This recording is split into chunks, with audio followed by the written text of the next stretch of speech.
Hello student, welcome to DRX Circle. My name is Awanish Tiwari. आइए हम लोग सॉलिड स्टेट का लेक्चर नंबर 3 पढ़ते हैं। इसमें हम चीजों को रिवाइज करते हैं, फिर आगे बढ़ते हुए चले जाते हैं। इसके पहले 2 लेक्चर मैंने डाला था। पहले लेक्चर में मैंने सॉलिड स्टेट के बेसिस के बारे में पढ़ाया था और दूसरे लेक्चर में सॉलिड कितने टाइप के होते हैं, 2 टाइप, क्रिस्टलाइन सॉलिड और एमरफस सॉलिड के बारे में बताया था। तो आइए इस लेक्चर में क्रिस्टलाइन सॉलिड कितने प्रकार के होते हैं इसके बारे में हम लोग पढ़ते हैं और चर्चा करते हुए आगे चलते हैं। लेकिन बच्चों, सॉलिड स्टेट के क्रिस्टलाइन सॉलिड को पढ़ने के लिए हमें 3 बेसिस के बारे में पढ़ना होगा। इसलिए आइए पहले 3 बेसिस को पढ़ते हैं, जिससे आराम से भोजपुरिया स्टाइल में आराम से क्या करते हुए रिवाइज करते हुए आगे बढ़ते चले जाते हैं। तो आइए 3 ही बेसिस कौन से हैं जो हमें सॉलिड स्टेट के क्रिस्टलाइन सॉलिड को पढ़ने के लिए पढ़ने चाहिए। पहला बेसिस है कॉन्स्टिट्यूएंट पार्टिकल। पहला basic constituent particle. Constituent particle को मैं शॉर्ट में सीपी के नाम से बुलाता हूं, अवयवी कण। अवयवी कण, ये पहला पॉइंट हमें पढ़ना है। दूसरा पॉइंट क्या पढ़ना हमें? दूसरे पॉइंट में हमें पढ़ना है force of attraction. Force of attraction. Force of attraction यानी आकर्षण बल। आकर्षण बल, आकर्षण बल के बारे में पढ़ें। तीसरा और लास्ट पॉइंट हमें पढ़ना है इसमें बेसिस में कंडक्टर। कंडक्टर कौन होते हैं भैया, इसके बारे में पढ़ना है। कंडक्टर्स चालक। चलिए 3 बेसिस पॉइंट को पढ़ते हुए हम लोग आगे बढ़ते जाएंगे और इसके बाद हम लोग रिवाइज करते जाएंगे। तो आइए पढ़ते हैं। सबसे पहला basis constituent particle. Constituent particle क्या है? कॉन्स्टिट्यूएंट पार्टिकल को हम लोग 2 भागों में डिवाइड करते हैं। Constituent particle. कॉन्स्टिट्यूएंट पार्टिकल को शॉर्ट में सीपी के नाम से जानते हैं, अवयवी कणों के नाम से जानते हैं। अवयवी कण। अवयवी कण क्या होते हैं? अवयवी कण, आइए इसके बारे में हम लोग पढ़ते हैं।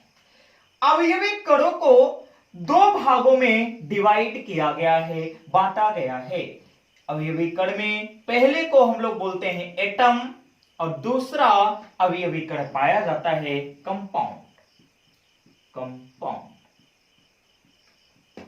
ध्यान से सुनना। एटम क्या होते हैं? इस दुनिया में जो भी अकेला पाया जाता है उसे हम एटम कहते हैं। जो अकेला हो उसे हम एटम कहते हैं। सिंपल और सटीक भाषा में इस दुनिया में जो अकेला हो उसे हम एटम कहते हैं। दूसरा मॉलिक्यूल कंपाउंड किसे कहते हैं? एटम के समूह को, एटम आपस में जुड़कर एटम के समूह को हम लोग कंपाउंड कहते हैं। समूह को कंपाउंड कहते हैं, यौगिक कहते हैं। यौगिक कहते हैं।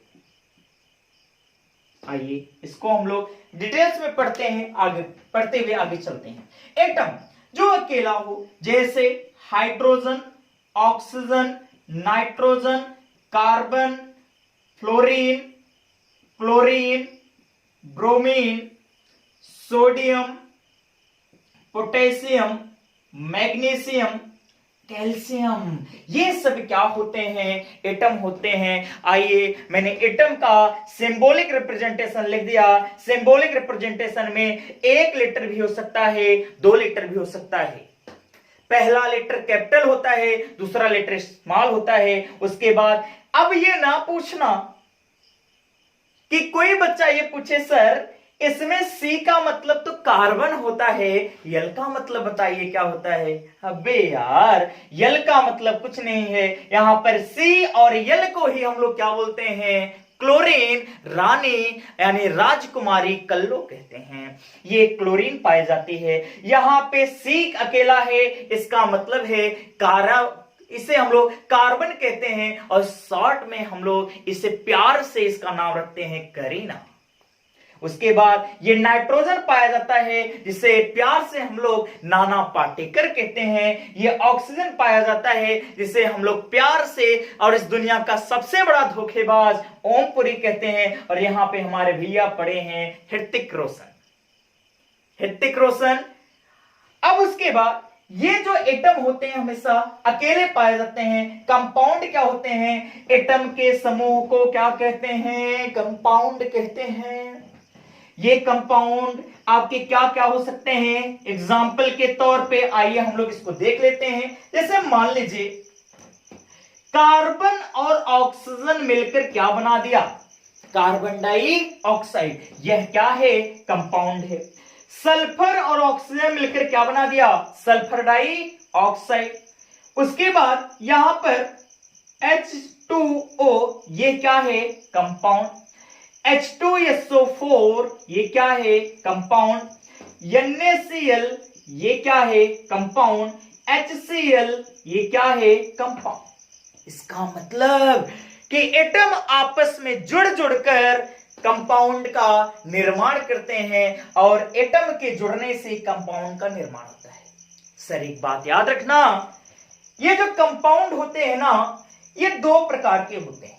कंपाउंड दो प्रकार के होते हैं। एक कंपाउंड को हम लोग मॉलिक्यूल कहते हैं, मॉलिक्यूल यानी अणु कहते हैं। दूसरा कंपाउंड हमारे पास पाया जाता है आयंस, जिसे हम लोग आयन बोलते हैं। आयन आपके दो प्रकार के हो सकते हैं, धनायन या ऋणायन, पॉजिटिव या नेगेटिव। अब ये मॉलिक्यूल किसे कहते हैं? सुनना सिंपल भाषा में, ऐसे कंपाउंड जिनको खोल खोल के देखने पर ये टूटते नहीं हैं, स्थिर बने रहते हैं, उसे हम कंपाउंड में मॉलिक्यूल का दर्जा देते हैं, मॉलिक्यूल कहते हैं। तथा ऐसे कंपाउंड जिनको खोलने पर वे अपने आयनों में टूट जाते हैं, उसे हम आयनिक कंपाउंड कहते हैं। वे आयनिक कंपाउंड होते हैं। फॉर एग्जाम्पल, अगर मैं कार्बन डाइऑक्साइड को तोड़ूं, carbon double bond oxygen, double bond oxygen, ये कभी भी अपने आयनों में नहीं टूटेगा, नहीं आयन में बदलेगा, ये आपका स्थिर बना रहता है। इसी प्रकार H2O को तोड़ो, ऑक्सीजन, हाइड्रोजन और हाइड्रोजन, ये कभी भी टूटेगा नहीं। लेकिन भैया आइए यहां पर देखते हैं, हमारे पास पाया जाता है NaCl। NaCl को आप जैसे पानी में डालोगे, वैसे पानी में डालने के बाद दो आयन पुचुक पुचुक करके निकाल देता है। एक आयन कैटायन होगा तथा दूसरा आयन एनायन पाया जाता है। जैसे आइए NaCl को मैंने पानी में डाला, ये तुरंत दे दिया Na+ और Cl- दे देता है, अर्थात ये क्या है? आयन पाए जाते हैं। तो आपके आयन क्या क्या हो सकते हैं, इसके बारे में हम लोग देखते हैं। आयन आपके एटम हो सकते हैं, आयन आपके मॉलिक्यूल हो सकते हैं, आयन आपके आयंस पाए जा सकते हैं। यानी ये जो आपके कॉन्स्टिट्यूएंट पार्टिकल होते हैं, Cp, एटम, मॉलिक्यूल तथा आयंस पाए जा सकते हैं। ये तीन चीजें हो सकते हैं आपका, याद रखना, एटम, मॉलिक्यूल और आयंस। उसके बाद जैसे हम लोग पहला बेसिस पढ़ते हैं, तो इसके बाद हम लोग दूसरा हमारा आता है फोर्स ऑफ अट्रैक्शन, आकर्षण बल। आकर्षण बल कौन कौन से पाए जाते हैं? एटम के अंदर, मॉलिक्यूल के अंदर तथा आयनिक कंपाउंड के अंदर कौन कौन से फोर्स ऑफ अट्रैक्शन पाए जाते हैं, आइए इसके बारे में हम लोग पढ़ते हैं। तो आइए इसको मिटाते हैं, आगे चलते हैं। देखना, उसके बाद फोर्स ऑफ अट्रैक्शन, आकर्षण बल, फोर्स ऑफ अट्रैक्शन, दो लोगों को मिलाने वाला बल आकर्षण बल कहलाता है। सिंपल और सटीक भाषा, दो लोगों को मिलाने वाला बल आकर्षण बल कहलाता है। जैसे हम लोगों ने क्या किया, फोर्स ऑफ अट्रैक्शन के बारे में पढ़ते हैं। Force of attraction, force of attraction, आकर्षण बल कौन कौन से होते हैं, तो आइए देखते हैं। ये आकर्षण बल दो पाए जा सकते हैं। ये आकर्षण बल हो सकते हैं आपके इलेक्ट्रोस्टैटिक,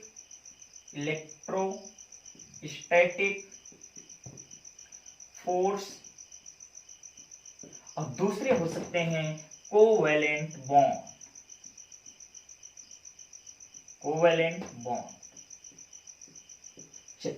आइए इनके बारे में पढ़ते हैं। इलेक्ट्रोस्टैटिक फोर्स, स्थिर विद्युत आकर्षण बल, और उसके बाद कोवैलेंट बॉन्ड जिसे सहसंयोजी बंध कहते हैं, सहसंयोजी बंध कहते हैं, सहसंयोजी बंध। ये आपका केमिकल बॉन्डिंग का टॉपिक है क्लास 11 का, इसलिए हम रिवाइज कर रहे हैं जिससे हम लोग को बेसिस पढ़ने के बाद आगे फटाफट चीजों को पढ़ते हुए चले जाए। तो इलेक्ट्रोस्टैटिक फोर्स क्या होते हैं, ऐसे फोर्स जो दो आवेशों के बीच में लगते हैं उसे हम लोग बोलते हैं इलेक्ट्रोस्टैटिक फोर्स। इसे हम लोग इलेक्ट्रोस्टैटिक फोर्स के नाम से जानते हैं, जो दो आयनों के बीच में लगते हैं। Q1 पहला आयन, Q2 दूसरा आयन पाया जाए। अब यहां पर इनके बीच में जो आकर्षण बल लगता है उसे इलेक्ट्रोस्टैटिक फोर्स ऑफ अट्रैक्शन कहते हैं। और ये Q1 Q2 धनायन या ऋणायन हो सकते हैं, पॉजिटिव या नेगेटिव हो सकते हैं। आप लोगों ने फिजिक्स में पढ़ा होगा कि फोर्स के लिए जब विद्युत में आप लोग पढ़ते हैं तो पढ़े होगे F बराबर 1/4 pi epsilon not Q1 Q2 बटे R स्क्वायर। ये क्या है आपका आकर्षण बल, स्थिर विद्युत आकर्षण बल पाया जाता है। अब यहां पे ध्यान सुनना, एग्जाम्पल के तौर पे हमने ले लिया यहां पर NaCl। NaCl को सर जैसे ही आप पानी में डालोगे, किसमें डालोगे बेटा बोलो, पानी में डालेंगे, वैसे ये पुचुक पुचुक से दो आयनों में टूट जाएगा। एक दे देगा Na प्लस, दूसरा Cl माइनस। Na प्लस और दूसरा Cl माइनस में क्या होता है, टूट जाता है। यहां पर एक धनायन एक ऋणायन में टूट गया, और इनके बीच में जो आकर्षण बल लगता है, इस आकर्षण बल को हम लोग क्या कहते हैं, इलेक्ट्रोस्टैटिक फोर्स ऑफ अट्रैक्शन कहते हैं, स्थिर विद्युत आकर्षण बल कहते हैं। तो ये आयनों के बीच में लगता है, आयनिक मॉलिक्यूल के बीच में लगता है। यहां पे Na प्लस पाया गया और Cl माइनस पाया गया। अब बोलोगे सर पानी में डालने के बाद, जल में डालने के बाद ये अपने आयनों में कैसे टूट जाते हैं, आइए इसके बारे में पढ़ते हैं। ध्यान से सुनना, जो पानी होता है, पानी में पाया जाता है डाई इलेक्ट्रिक कांस्टेंट। क्या पाया जाता है, डाई इलेक्ट्रिक कांस्टेंट। और डाई इलेक्ट्रिक कांस्टेंट जल का होता है 80 पाया जाता है। डाई इलेक्ट्रिक कांस्टेंट जल का H2O का, याद रखिएगा, dielectric constant, dielectric constant 80 पाया जाता है। ये डाइलेक्ट्रिक कांस्टेंट के क्या होता है, डाइलेक्ट्रिक कांस्टेंट इसका मान होता है 80। अभी क्या करता है, ये जो आकर्षण बल लग रहे हैं आयनिक मॉलिक्यूल के बीच में, इस आकर्षण बल को तोड़ देता है, और आकर्षण बल को टूटने के कारण ये अपने आयंस में टूट जाते हैं और दोनों अलग अलग हो जाते हैं, दोनों जुदा हो जाते हैं। तो ये क्या है, इलेक्ट्रोस्टैटिक फोर्स ऑफ अट्रैक्शन है। आइए हम लोग अब पढ़ते हैं next, covalent bond. Covalent bond क्या है सर जी, तो आइए हम लोग 11th में चर्चा किए थे, लेकिन आइए फिर से यहां पे रिवाइज करते हैं। किन्हीं दो परमाणुओं के बीच इलेक्ट्रॉनों की साझेदारी से, किन्हीं दो परमाणुओं के बीच इलेक्ट्रॉनों की साझेदारी से बनने वाले बंध को क्या कहते हैं, कोवैलेंट बॉन्ड, सहसंयोजी बंध कहते हैं। फॉर एग्जांपल यहां पर ए है, यहां पर बी। ए ने अपना एक इलेक्ट्रॉन दिया, बी ने भी अपना एक इलेक्ट्रॉन दिया और दोनों ने इलेक्ट्रॉन का साझा कर लिया। यहां पर बंध का निर्माण हो गया और यह बंध सहसंयोजी बंध कहलाता है। इसी प्रकार यहां पर ए ने अपना 2 इलेक्ट्रॉन दिया, बी ने भी अपना 2 इलेक्ट्रॉन दिया और इनके बीच में 2 बंध का निर्माण हो गया, 2 सहसंयोजी बंध का निर्माण हो सकता है। इसी प्रकार ए ने अपना 3 इलेक्ट्रॉन दिया, 1 2 3, और बी ने भी अपना 3 इलेक्ट्रॉन दिया और उसके बाद इन दोनों के बीच में 3 सहसंयोजी बंध का निर्माण हो जाता है। केमिकल बॉन्डिंग में आप लोगों ने हमसे पढ़ा होगा क्लास 11th में कि आपके एक सिंगल कोवैलेंट बॉन्ड पाया जाता है तो उसे हम सिग्मा बॉन्ड कहते हैं, उसे हम सिग्मा बॉन्ड बोलेंगे। अगर 2 पाया जाएगा तो 1 सिग्मा 1 पाई, 3 पाया जाएगा 1 सिग्मा 2 पाई पाए जाते हैं। अब ये सहसंयोजी बंध क्या है? सहसंयोजी बंध किन्हीं 2 इलेक्ट्रॉनों की साझेदारी, किन्हीं 2 परमाणुओं के बीच में इलेक्ट्रॉनों की साझेदारी से बनने वाले बंध को सहसंयोजी बंध कहते हैं। जैसे यहां पर भी हम मान लीजिए हमारे पास इलेक्ट्रॉन है, ये 2 इलेक्ट्रॉन है, एक इलेक्ट्रॉन इधर से आया, एक इलेक्ट्रॉन इधर से आया। इसने बोला 1 इलेक्ट्रॉन मैं देता हूं, इसने बोला मैं 1 इलेक्ट्रॉन मैं देती हूं, और दोनों इलेक्ट्रॉन मिलकर आपस में साझा कर लेते हैं और इनके बीच में एक रिलेशन बन जाता है, एक संबंध बन जाता है। इसी संबंध को हम लोग कहते हैं सहसंयोजी बंध। तो ये आपके कितने प्रकार के हो गए? फोर्स ऑफ अट्रैक्शन 2 प्रकार के, मेनली 2 प्रकार के हो गए, इलेक्ट्रोस्टैटिक फोर्स ऑफ अट्रैक्शन और दूसरा कोवैलेंट बॉन्ड पाया जाता है। तो ये दोनों आपको आई होप बहुत अच्छी तरीके से समझ में आया होगा। आइए नेक्स्ट पॉइंट चलते हैं। नेक्स्ट पॉइंट हम लोग का क्या है? 2 चीजों को पढ़ने के बाद हम लोग आगे चलते हैं, कुछ और पाए जाते हैं फोर्स ऑफ अट्रैक्शन, जिसे हम लोग यहां पे आओ पढ़ लेते हैं। हमारे पास इन लोगों के अलावा एक और फोर्स ऑफ अट्रैक्शन पाया जाता है जिसे weak van der Waals force of attraction कहते हैं। कमजोर, weak van der Waals force of attraction कहते हैं, फोर्स ऑफ अट्रैक्शन कहते हैं। कमजोर वांडरवाल फोर्स ऑफ अट्रैक्शन पाया जाता है, आकर्षण बल पाया जाता है। अब ये क्या है सर? आइए देखते हैं किसके बीच में लगता है। ऐसे मॉलिक्यूल जो डिस्क्रीट होते हैं, डिस्क्रीट का मतलब बेगाने होते हैं, जिनके पास कोई भी आवेश नहीं पाया जाता, जिनका ऑक्टेट पूरा होता है, उसे हम लोग डिस्क्रीट मॉलिक्यूल कहते हैं। ऑक्टेट क्या है? वह परमाणु जिसके बाह्यतम कोश में 8 इलेक्ट्रॉन पाए जाते हैं, उसे हम डिस्क्रीट मॉलिक्यूल या डिस्क्रीट एटम कहते हैं। फॉर एग्जाम्पल आइए समझते हैं। जैसे मान लीजिए हमारे पास यहां पर पाया गया नियॉन। नियॉन का परमाणु क्रमांक 10 इलेक्ट्रॉनिक विन्यास करेंगे तो 2,8 इलेक्ट्रॉनिक विन्यास इस तरह से भी किया जा सकता है, 2,8। बाह्यतम कोश में 8 इलेक्ट्रॉन पाया गया, इसलिए क्या है? स्टेबल है। अगर ये स्टेबल है तो चौराहे पे भटकेगा नहीं, चौराहे पे चक्कर नहीं लगाएगा, यानी ये अस्थायी होता है। उसके अलावा जैसे कार्बन के बाह्यतम कोश में 4 इलेक्ट्रॉन पाए जाते हैं, लेकिन इनसे 2 ऑक्सीजन जुड़ने के कारण ये इनके बाह्यतम कोश में ऑक्सीजन के 6 इलेक्ट्रॉन पाए जाते हैं और इसके ऑक्सीजन के बाहर भी 6 इलेक्ट्रॉन पाए जाते हैं। तो 2 इलेक्ट्रॉन अपने ऑक्सीजन क्या करता है? अपने 2 इलेक्ट्रॉनों को साझा कर लेता है, कार्बन के साथ 2 बंध बन गए।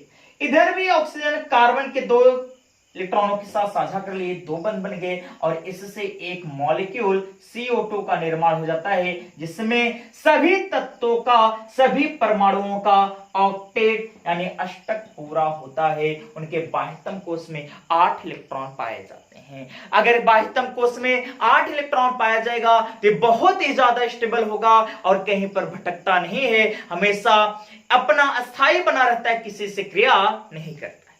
तो सर अगर ये किसी से क्रिया नहीं करेंगे तो इनको जोड़ा कैसे जाएगा? इनको जोड़ने के लिए एक बल लगता है जिसे weak van der Waals force of attraction कहते हैं, कमजोर वांडर वाल्स बल कहते हैं। आइए देखते हैं क्या होता है कमजोर वांडर वाल्स। ध्यान से सुनना।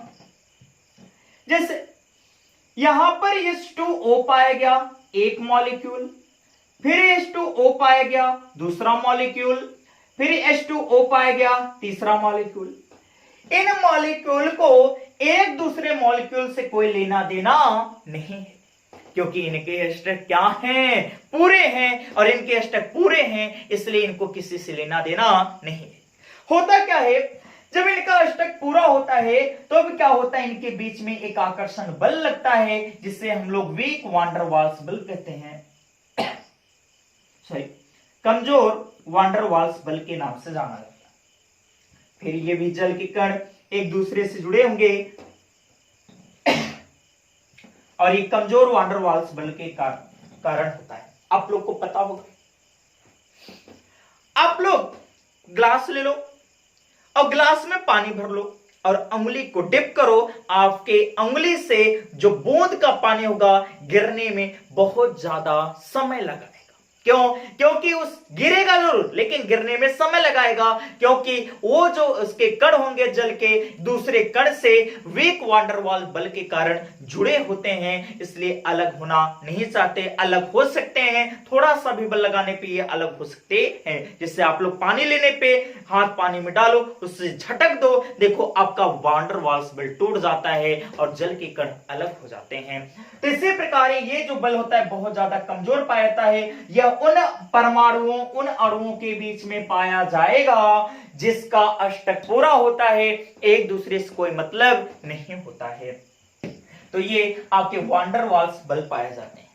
आइए, अगर इन तीन चीजों के बारे में हम लोग पढ़ लिए हैं तो आइए हम लोग आगे चलते हैं। आगे हम लोग तीसरा मेरा पॉइंट है कंडक्टर्स। चालक क्या होते हैं, चालकता किसे कहेंगे, चालक क्या होते हैं, आइए इसके बारे में पढ़ते हैं।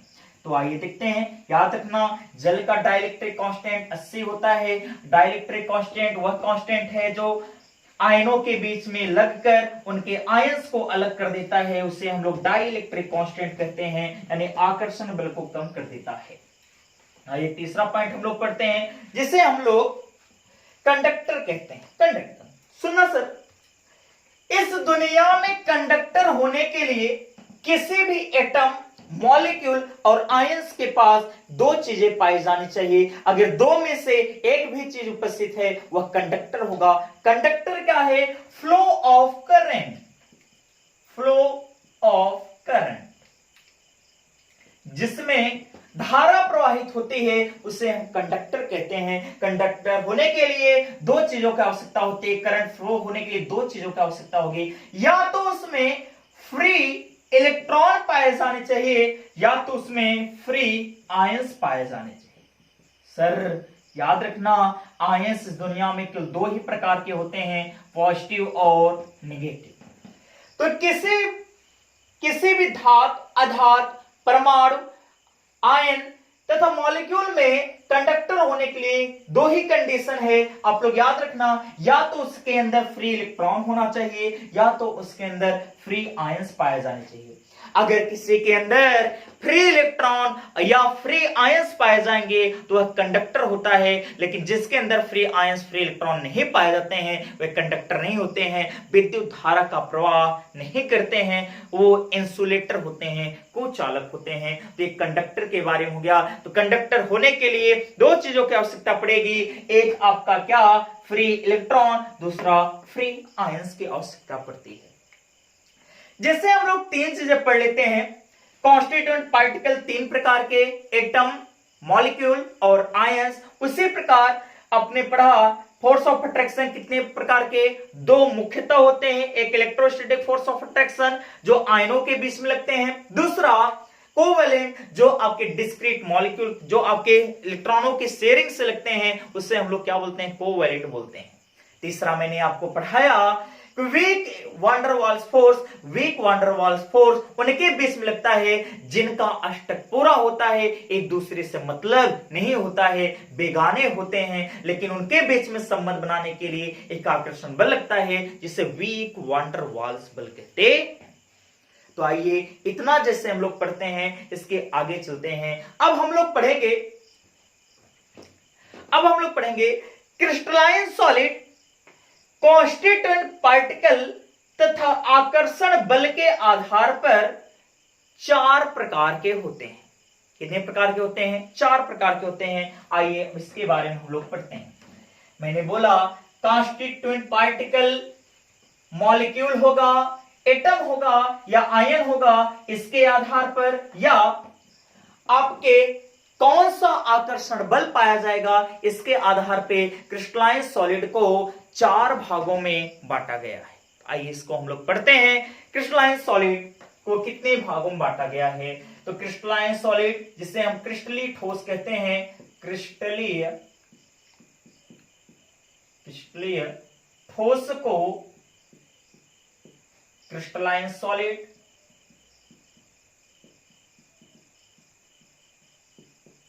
क्रिस्टलाइन सॉलिड को हम लोग 4 भागों में वर्गीकृत करते हैं। मैं यहां पे रिवाइज करा रहा हूं, इसलिए जल्दी जल्दी टेबल बना के हम लोग इसे रिवाइज करते हैं। चलो आइए मैं टेबल बना के एक तरफ से रिवाइज कराता जाता हूं, ध्यान से सुनिएगा। ये 4 प्रकार के हो सकते हैं। आइए इनके बीच में मैं इसे कॉलम बना देता हूं जिससे फटाफट रिवाइज करके इसे पढ़ा जा सके। ध्यान सुनिए। पहला होता है क्रिस्टलाइन सॉलिड। 4 प्रकार के होते हैं। पहले सॉलिड को बोलते हैं आयनिक सॉलिड, आयनिक ठोस, आयनिक ठोस। दूसरा कोवेलेंट सॉलिड,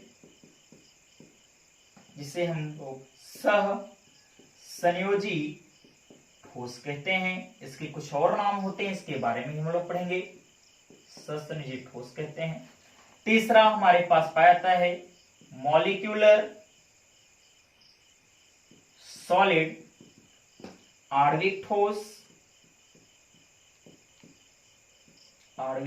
ठोस, और चौथा हमारे पास पाया जाता है मेटेलिक ठोस, मेटेलिक सॉलिड, धात्विक ठोस।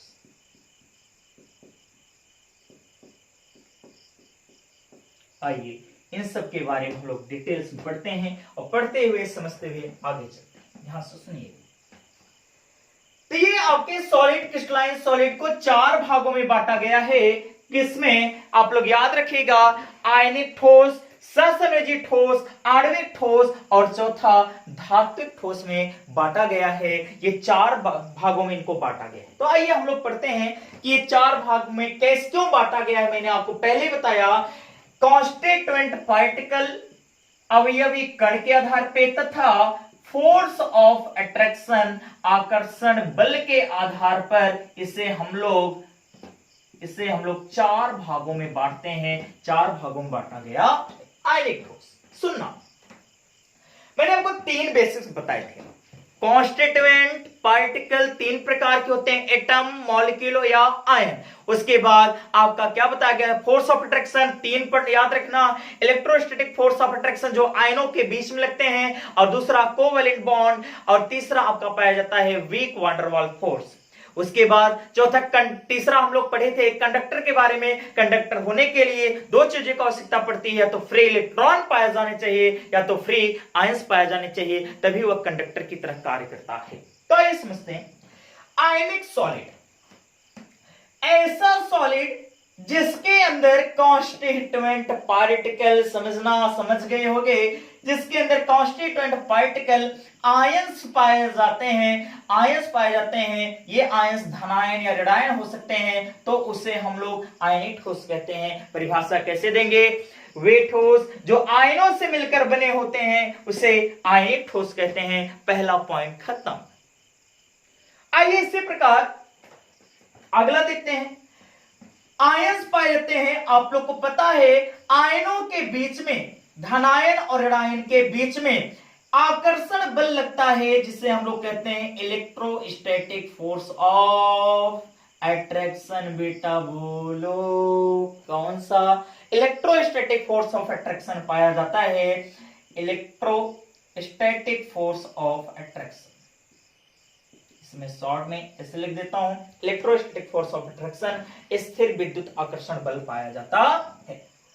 अब सवाल उठा सर, कैसे हम लोग पहचानेंगे कौन सा आयनिक है, कौन सा कोवेलेंट है? तो आयनिक होने के लिए उसमें आयंस दिखाई देंगे, कैसे पहचानेंगे? तो आइए इसके बारे में मैं यहां पे बता देता हूं। याद रखना, फर्स्ट ए और सेकंड ए, फर्स्ट ए और सेकंड ए, ये जो दो आपके वर्ग पाए जाते हैं, ग्रुप पाए जाते हैं, ये वर्ग होते हैं एस ब्लॉक, इस ब्लॉक के एस ब्लॉक। और इन दोनों के अंदर जितने भी तत्व पाए जाते हैं, सभी तत्व आयनिक मॉलिक्यूल का, आयनिक कंपाउंड का निर्माण करते हैं। आइए देखते हैं। जैसे फर्स्ट ए में आपका पाया जाएगा, आपको पता है लीना करे रब से फरियाद। उसके बाद सेकंड डे में पाया जाता है बेटा मांगे कन्या सुंदर बाप राजी। ये तत्व जहां पर भी दिख जाए, डंके की चोट पे टिक लगा देना कि अवनीश सर ने बताया था कि ये क्या होता है, आयनिक सॉलिड होता है।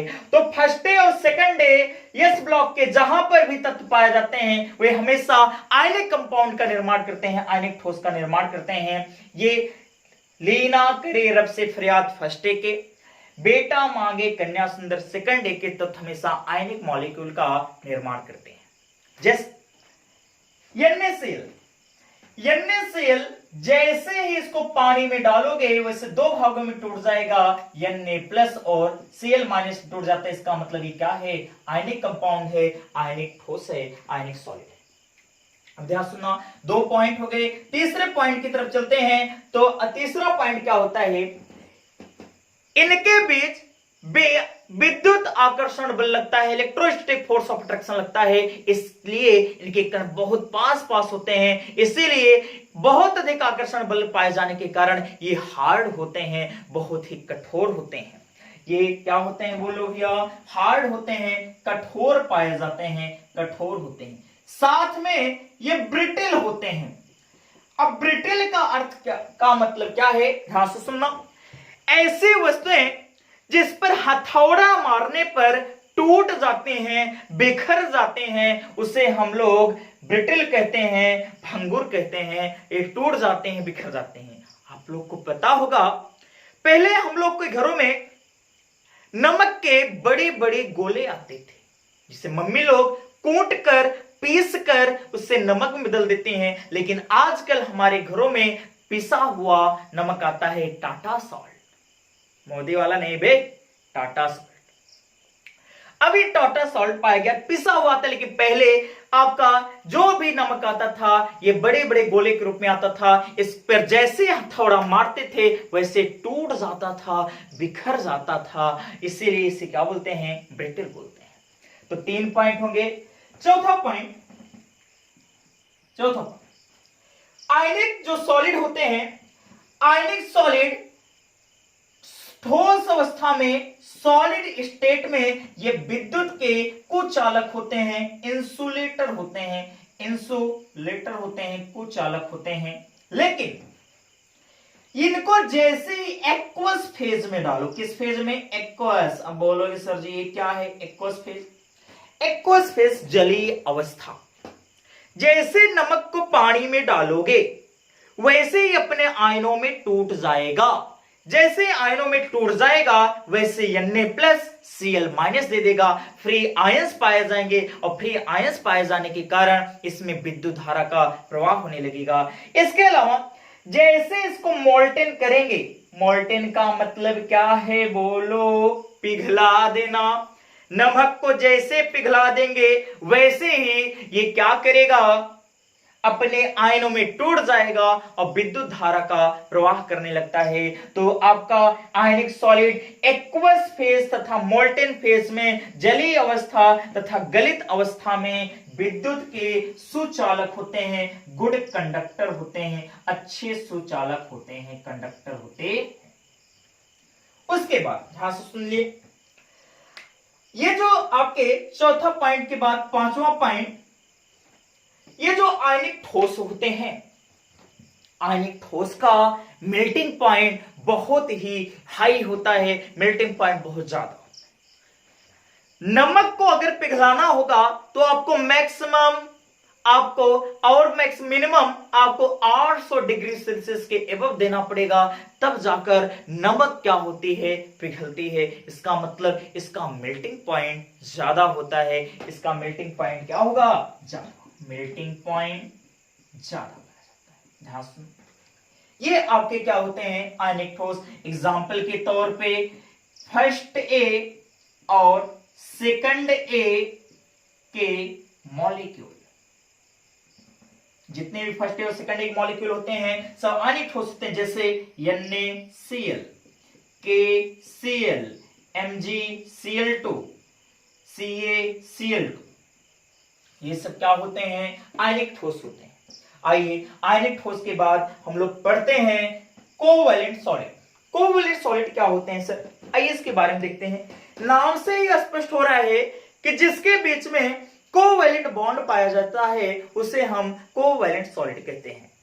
कोवैलेंट सॉलिड जिनके बीच में कोवैलेंट बॉन्ड पाया जाएगा। ध्यान सुना, तो ऐसे ठोस जो जिनके परमाणु अणु या आयन यानी कांस्टिट्यूएंट पार्टिकल के बीच में कोवैलेंट बॉन्ड पाया जाएगा, कोवैलेंट बॉन्ड सहसंयोजी बंध पाया जाता है, उसे हम लोग क्या कहते हैं, कोवैलेंट सॉलिड। ध्यान सुनो, कोवैलेंट सॉलिड एटम से मिलकर बने होते हैं। किससे मिलकर बने होते हैं बोलो, एटम से मिलकर बने होते हैं। जैसे एटम से मिलकर बने होते हैं कोवैलेंट सॉलिड, जैसे आपका पाया जाता है डायमंड, डायमंड, साथ में ग्रेफाइट, ग्रेफाइट, कोरंडम, कोरंडम, ये जितने भी आपके पाए जाते हैं ये सब क्या होते हैं, सहसंयोजी बंध होते हैं। इसी प्रकार SiO2, सिलिका जिसे मिट्टी बोलते हैं, SiO2, SiC, इसी को हम लोग क्या बोलते हैं, कोरंडम कहते हैं, SiC, ये सभी आपस में जुड़कर एक लंबी सी जाल नुमा संरचना का निर्माण करते हैं, जिसे हम लोग कोवैलेंट सॉलिड कहते हैं। फॉर एग्जांपल आइए मैं यहां पर आपको कोवैलेंट सॉलिड को बना के दिखा देता हूं। चलो यहीं पे बना देते हैं। जैसे कार्बन, डायमंड, करीना जो होती है इसके बाह्यतम कोश में 4 इलेक्ट्रॉन पाए जाते हैं और ये एक साथ 4 लोगों के साथ जुड़ सकते हैं। अब ध्यान सुनना, कार्बन, फिर ये कार्बन कार्बन कार्बन, फिर इससे कार्बन कार्बन कार्बन, फिर कार्बन कार्बन कार्बन, और इस प्रकार एक जालनुमा संरचना का निर्माण हो जाता है। बहुत लंबे जालनुमा संरचना का क्या होता है, निर्माण हो जाता है, जालनुमा संरचना का निर्माण हो जाता है। अब ये जो जालनुमा संरचना बनती है, इसके कारण बहुत लंबी जालनुमा संरचना बनती है, इसके कारण कोवैलेंट सॉलिड को हम लोग गैंट सॉलिड या नेटवर्क सॉलिड के नाम से जानते हैं, नेटवर्क सॉलिड के नाम से जानते हैं, क्योंकि इसमें जालनुमा संरचना का निर्माण होता है। आइए आगे देखते हैं। इसी प्रकार अगर हम देखें SiO2, मिट्टी कैसे जुड़ती है, तो सिलिका Si, यहां से ऑक्सीजन, फिर उसके बाद यहां से ऑक्सीजन, फिर उसके बाद सिलिका, फिर यहां से ऑक्सीजन, फिर यहां से ऑक्सीजन, फिर यहां से सिलिका।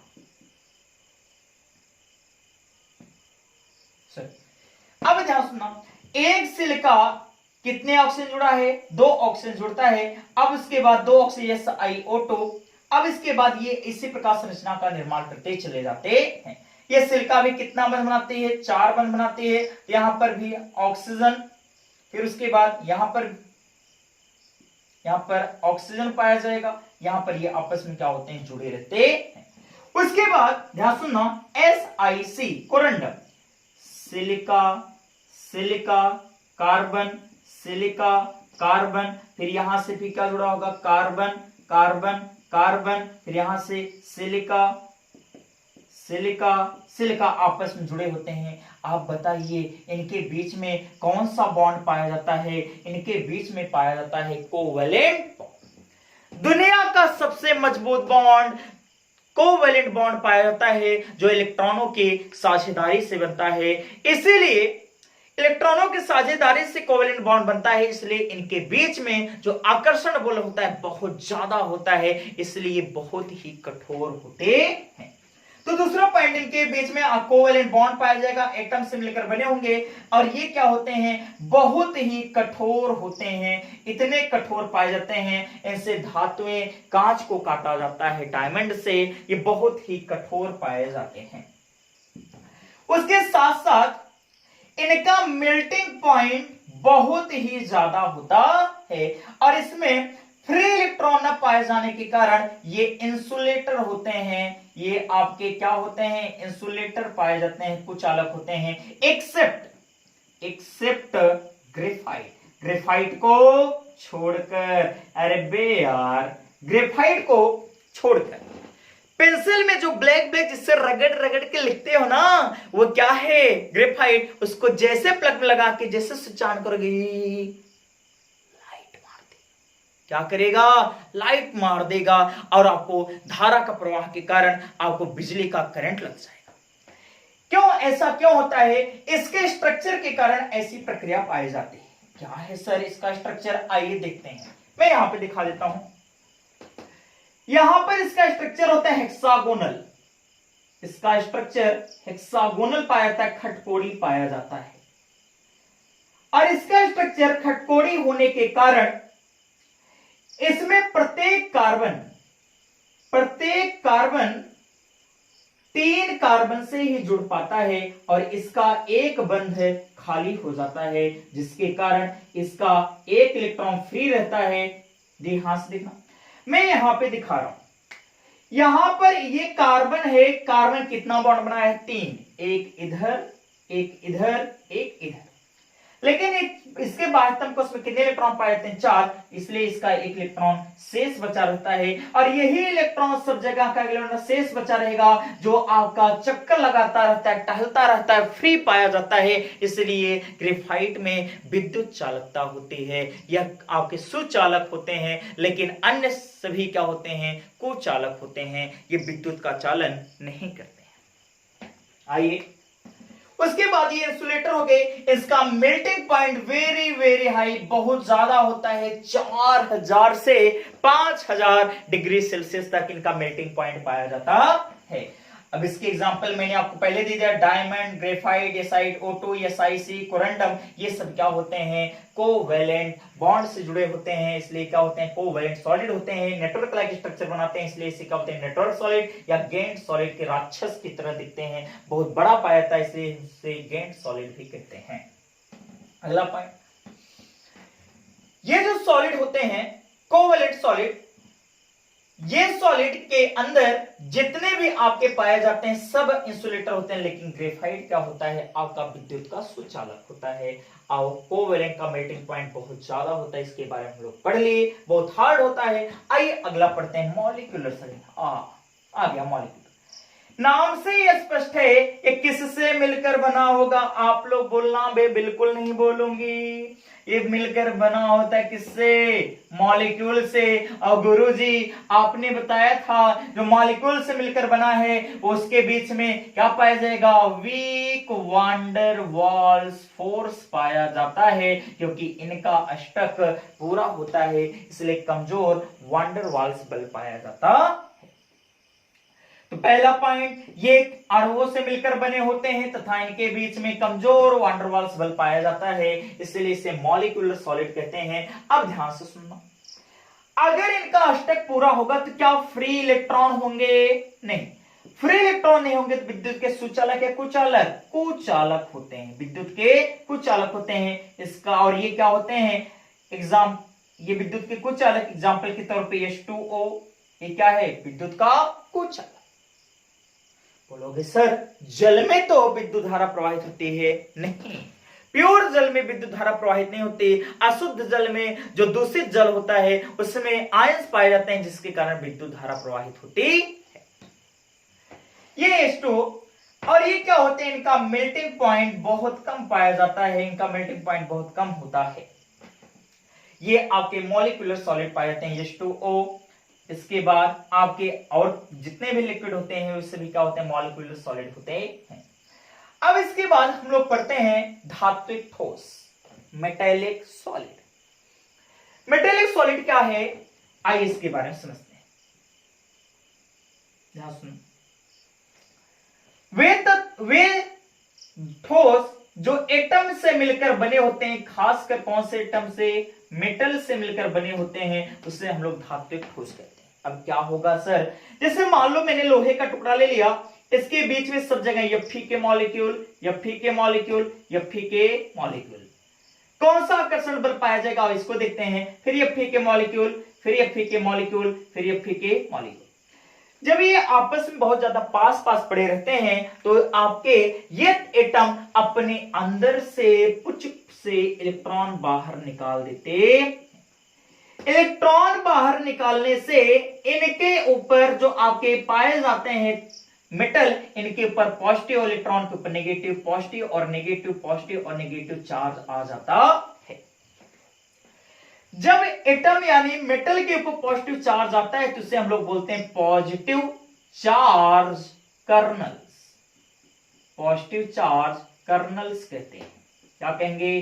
पॉजिटिव चार्ज कर्नल्स कहते हैं, क्योंकि इसके ऊपर धनावेश आ गया और इलेक्ट्रॉन फ्री होकर टहलने लगता है। अब इनके बीच में जो आकर्षण बल पाया जाता है, पॉजिटिव चार्ज कर्नल्स और इलेक्ट्रॉन के बीच में जो आकर्षण बल पाया जाएगा उसे हम लोग कहते हैं मेटेलिक बॉन्ड। कौन सा बॉन्ड? बोलो, मेटेलिक बॉन्ड पाया जाता है। अब धात्विक ठोस की परिभाषा क्या देंगे? वे ठोस जो धात्विक परमाणुओं से मिलकर बने होते हैं और उनके अंदर मेटेलिक बॉन्ड पाया जाता है, तो ऐसे ठोस को धात्विक ठोस कहते हैं। जैसे ऑल मेटल्स, दुनिया के जितने भी मेटल होते हैं सभी क्या होते हैं? धात्विक ठोस होते हैं। एलॉय, ये भी क्या होते हैं? धात्विक ठोस पाए जाते।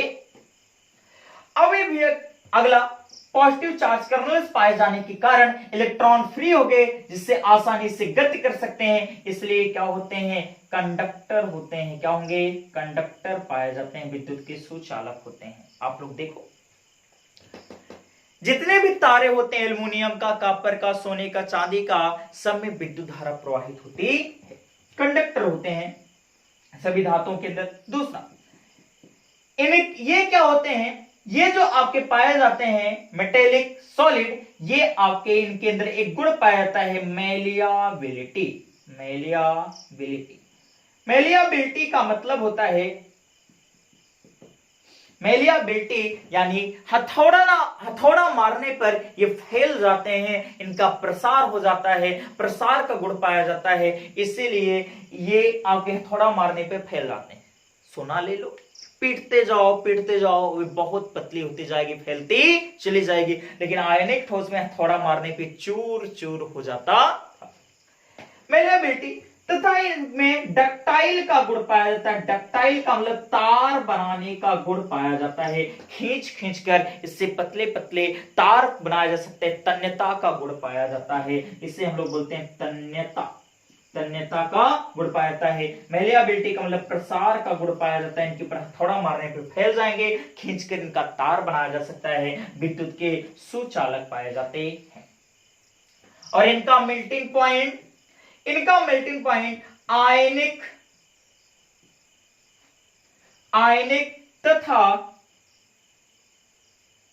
आयनिक तथा मॉलिक्यूलर के बीच में होता है।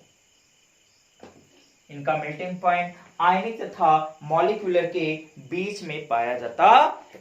आइए आगे चलते हैं, आगे फिर उसके बाद हम लोग आगे पढ़ेंगे। ये जो होते हैं गुड कंडक्टर होते हैं, विद्युत के अच्छे सुचालक पाए जाते हैं।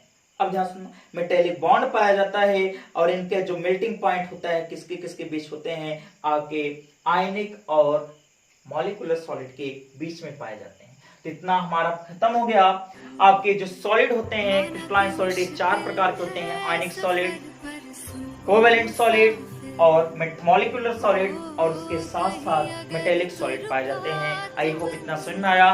ये रिवीजन लेक्चर था, इसलिए मैंने बहुत कुछ पॉइंट को आपको क्या कुछ पॉइंट छूट जाते हैं रिवीजन में, इसलिए मैं इसे या आपके रिवीजन के तौर पे पढ़ा रहा हूँ। ये इसलिए आप लोग इसको बस रिवाइज करते जाइए, सामने नोट्स खोलिए और रिवाइज करते हुए आगे बढ़ते चले जाइए।